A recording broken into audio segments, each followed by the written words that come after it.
दो दस की नहीं हर एक की हमराज हूँ, बात कहने की दिशा में एक नया अंदाज हूँ। दिल या कानों की जगह मस्तिष्क से सुनिए मुझे, क्योंकि मैं अबला नहीं इस देश की आवाज़ हूँ। सम्मानित मंच को मेरा हार्दिक प्रणाम और मेरे प्रबुद्ध श्रोतागणों को भी मेरा नमस्कार। मैं सृष्टि औदिच्य कक्षा 8 के विद्यार्थी गुना मध्य प्रदेश से आज दहेज प्रथा के बारे में बात करूँगी।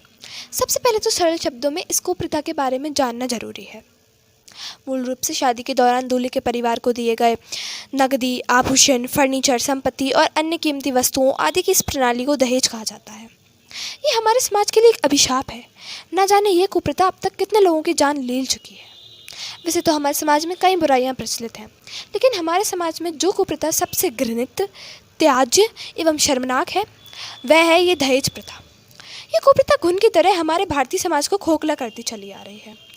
इस कलंकित कुप्रथा ने हमारे पारिवारिक, सामाजिक और सांस्कृतिक जीवन में शरारत की ऐसी विषैली स्थिति उत्पन्न कर दी है जिससे हमारा संपूर्ण जीवन ही विषाक्त हो गया है।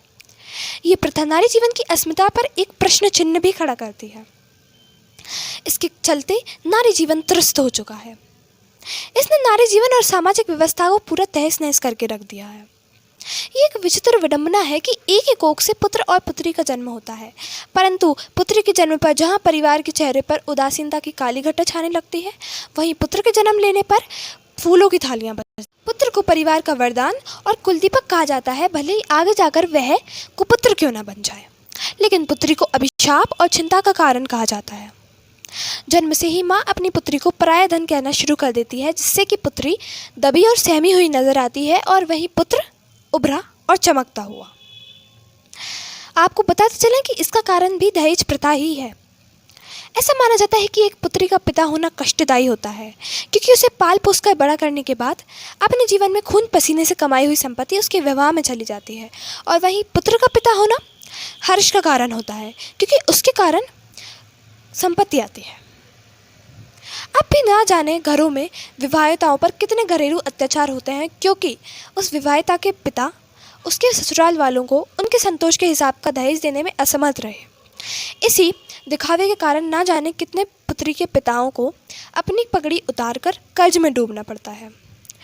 इस आधुनिक युग में भी ये कुप्रथा अपना अस्तित्व बरकरार रखे हुए है। सरकार इस बुराई को मिटाने का पूरा प्रयास कर रही है। हम सबको भी इसे ख़त्म करने की दिशा में एक उत्तम कदम उठाना चाहिए। ना तो हमें दहेज लेना चाहिए और ना ही देना चाहिए। सुनिए ध्यान से, दहेज एक प्रथा नहीं है, भीख मांगने का एक सामाजिक तरीका है। बस फ़र्क इतना है कि देने वाले की गर्दन झुक जाती है और लेने वाले की अकड़ बढ़ जाती है। आप स्वयं विचार कीजिए, मुझे इसका उत्तर चाहिए।